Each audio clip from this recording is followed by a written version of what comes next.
Hello all, welcome to Learn and Compete. So today we have a good news for you all. The CGL 2024 recruitment exam forms are out from the 24th of July 2024. तो अगर आप लोग भी बहुत बेसब्री से इंतज़ार कर रहे थे CGL एग्ज़ाम देने के लिए, so it is a right time for you all. And in this video मैं आपको बताने वाली हूँ कि फॉर्म की रजिस्ट्रेशन डेट कब से स्टार्ट हुई थी एंड कब तक लास्ट आप फॉर्म को फिलअप कर सकते हो, एट द व्हाट डेट आप कौन सी डेट तक जो हो उसकी पेमेंट कर सकते हो CGL के एग्ज़ाम की, प्लस कौन कौन सी सीट्स निकली हैं, कितने सीट्स अवेलेबल हैं, ये सब आप कंप्लीट इस वीडियो के अंदर देख सकते हो। तो सबसे पहले तो अगर आप लोगों ने अब तक हमारे चैनल को सब्सक्राइब नहीं करा है तो प्लीज़ आप हमारे चैनल को सब्सक्राइब कर लीजिए and click on the bell icon so that आपको रेगुलर अपडेट मिलती रहे regarding the various examination and you can prepare for your exam too with us. तो starting with the starting with the notification that you are seeing on your screen, that the SSC Staff Selection Commission has announced the CGL 2024 registration details, and currently the notification says over the 17,727 seats जो हैं available है और ये भी अभी tentative है। This means अगर ये टेंटेटिव है, दिस मीन्स हो सकता है इन फ्यूचर जो कंफर्मेशन सीट्स है वो आपकी इंक्रीज अप हो जाए। So it is a best time for you all, आप अपनी प्रिपरेशन स्टार्ट कर दीजिए विद अस। हम लॉजिकल रीजनिंग, हम DI, mathematical reasoning and the English verbal ability, ये सब कवर कराते हैं अपने यूट्यूब चैनल पे at the free of cost. आपको कहीं जाने की ज़रूरत नहीं, आप सब यहाँ पे तैयारी कर सकते हैं for your upcoming SSC bank examinations.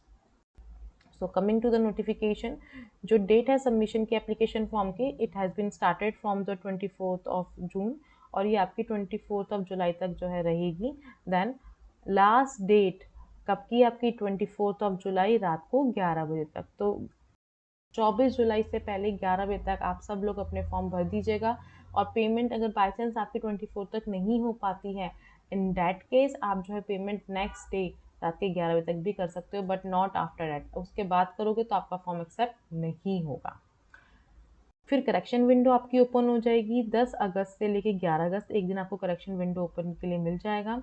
फिर टीयर 1 के लिए जो पहला एग्ज़ाम है उसकी टेंटेटिव शेड्यूल डेट है सितंबर या अक्टूबर 2024 and this is a best. क्यों? क्योंकि उसका रिजल्ट आने के बाद टीयर 2 के लिए भी जो है आपका एग्ज़ाम इसी ईयर होने वाला है इन द दिसंबर 2024।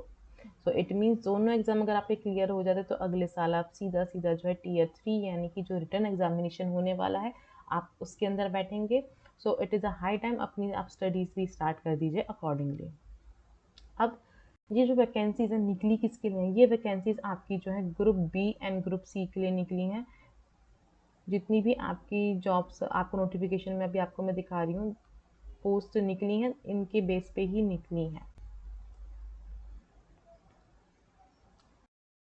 पे लेवल 7 से स्टार्ट है इसका, जिसके अंदर आपकी डिफरेंट पोस्ट दे रखी हैं, आप अपने अकॉर्डिंगली इसे जो है फिल कर सकते हो एंड स्पेसिफाइड एज लिमिट भी आपको पहले से स्पेसिफाई कर रखी है, तो अपनी एज के अकॉर्डिंगली आप किस एज के अंदर फॉल होते हैं एंड आपको जो जॉब चाहिए वो इसके अंदर है या नहीं, आप आराम से देखिए इस नोटिफिकेशन को। I will share it on my Telegram channel और टेलीग्राम के लिंक मेरे डिस्क्रिप्शन बॉक्स में गिवन है, आप वहाँ से फॉलो कर सकते हैं। पूरी नोटिफिकेशन आप पढ़ सकते हैं इन द डिटेल फॉर्म। ये सब आपको जो है नोटिफिकेशन में दे रखा है कि कौन सी जॉब के लिए कौन सी प्रोफाइल के लिए आपको हायर करा जाएगा और आपको एग्जामिनेशन देनी है। सो इसको आगे बढ़ते हुए सीधा वैकेंसीज और रिजर्वेशन पे आते हैं। ये देखिए वही बात आ गई, टेंटेटिव वैकेंसीज। टेंटेटिव वैकेंसीज के अकॉर्डिंगली 17,727 वैकेंसीज अभी निकली हैं। अपडेटेड वैकेंसीज कैटेगरी वाइज जो है वेबसाइट पे बहुत जल्दी आ जाएगी, तब उसको हम डिस्कस कर लेंगे। रिजर्वेशन पूरी प्रॉपर दी गई है आपके schedule caste, schedule tribes, OBC से EWS कैटेगरीज के लिए, तो वो भी हम बाद में डिस्कस करेंगे। दैन नेशनैलिटी, आप इंडिया के होने चाहिए, नेपाल के होने चाहिए या भूटान के होने चाहिए या इंडियन ओरिजिन माइग्रेटेड सिटीज़ के हो सकते हो। एज लिमिट बहुत ज़रूरी है इसके अंदर। एज लिमिट के लिए आप ध्यान रखिए, एज लिमिट जिन सारी पोस्टों की age limit 18 to 27 years they रखी है ना, वो ध्यान रखना, वो 2 अगस्त 1997 से ना पहले की हूँ, ना आपके 1 अगस्त 2006 के बाद के बर्थ की हूँ। तो ये सब जो हैं, ये एज क्राइटेरिया यानी कि 18-27 साल के लोग ही बस जो हैं ये भर सकते हैं, अदरवाइज कोई और नहीं भर सकता ये फॉर्म। जिसमें 20 से 30 साल दे रखे जिन पोस्टों के लिए, वो आप 94 के बर्थ होने चाहिए एंड नॉट मोर देन 2004। 18 से 30 के लिए 1994 से लेकर 2006 तक, एंड 18 to 32 की जो पोस्ट है जिसमें एज लिमिट डिफाइन करी गई है आपको डिटेल में, 1992 से लेकर 2006 तक। रिलैक्सेशन दे रखी है SC/ST के लिए 5 इयर्स, OBC के लिए 3 इयर्स, PW अनरिजर्व कैटेगरी के लिए 10 इयर्स तक की, PWD OBC कैटेगरी के लिए 13 इयर्स, PWD SC और ST कैटेगरी के लिए 15 इयर्स, और एक्स सर्विसमैन के लिए 3 years after the deduction of military services, और डिफेंस के लोगों के लिए भी 3 साल की और 8 साल की गिवन है। ये सारी आपको रिलैक्सेशन दे रखी है, आप ये भी डिटेल नोटिफिकेशन के अंदर पढ़ सकते हैं। Now coming to the things, that is your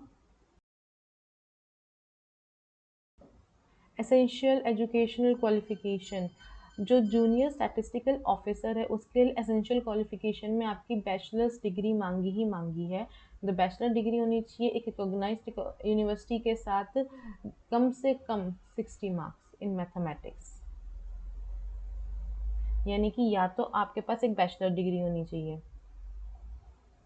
या फिर आपके पास जो है आपने और 12th में 60% मार्क्स लेकर आए हो मैथ्स के अंदर, तो आप एलिजिबल हो, या फिर आपने बैचलर डिग्री किसी भी सब्जेक्ट में करी है जिसके साथ आपके पास एक सब्जेक्ट था स्टैटिस्टिक्स, तो आप एलिजिबल हो।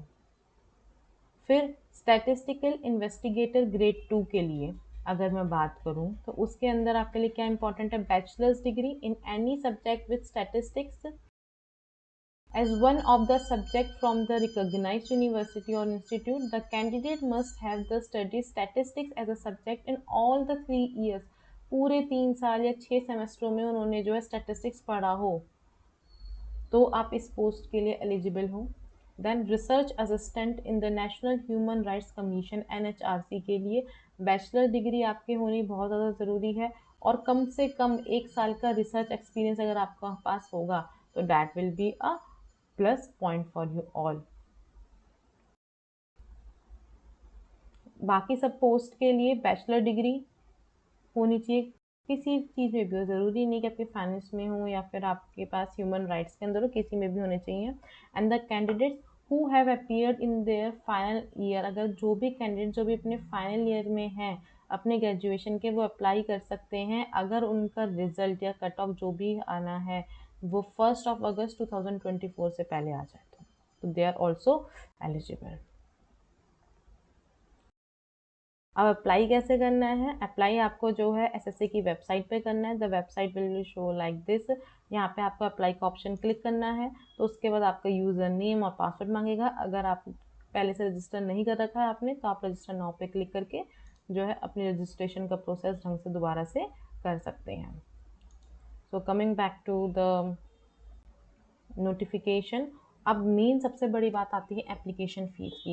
एप्लीकेशन फ़ीस जो है सभी मेल कैंडिडेट्स को पे करनी है, डैट इज़ 100 रुपीज़। जो भी फीमेल कैंडिडेट्स हैं या जो रिजर्व कैटेगरीज के अंदर आते हैं कैंडिडेट्स, उन सबको कोई फ़ीस पे नहीं करनी है, उन सब के लिए फ्री ऑफ कॉस्ट है। So this is all about the notification of the SSC CGL recruitment 2024। बस आपको जो है 2 चीज़ें बहुत ध्यान रखनी है, that is a closing date of this vacancy plus correction window। closing date है इसकी 24th of July 2024, and in any rare case अगर आप पेमेंट नहीं करते हैं तो आप 25th तक पेमेंट कर सकते हैं अपने फॉर्म की। प्लस करेक्शन विंडो जो ओपन होगी वो 10th से 11th अगस्त तक होगी, तो अगर आपने कोई मिस्टेक कर दी है तो आप उसको आराम से देख सकते हैं। And for more such videos you can subscribe to our channel. हमारे चैनल पे आपको सभी तरीके की जॉब अपडेट्स मिलती रहेंगी। प्लस हम आपको तैयारी कराते हैं for the MBA, SSC, bank and for the UGC NET examination. We have the different tutors जो आपको जो है स्पेशलाइज यूट्यूब पे ही पढ़ाएंगे, and all the things are the free of cost. So अगर आपको मेरी वीडियो अच्छी लगे तो प्लीज़ लाइक कीजिए एंड शेयर अमंग ऑल, ताकि जो भी फॉर्म भरना चाहते हैं CGL 2024 and the whosoever is preparing, वो इस चैनल तक पहुँचें एंड अपना प्रिपेयर अच्छे तरीके से कर सकें। So thank you all.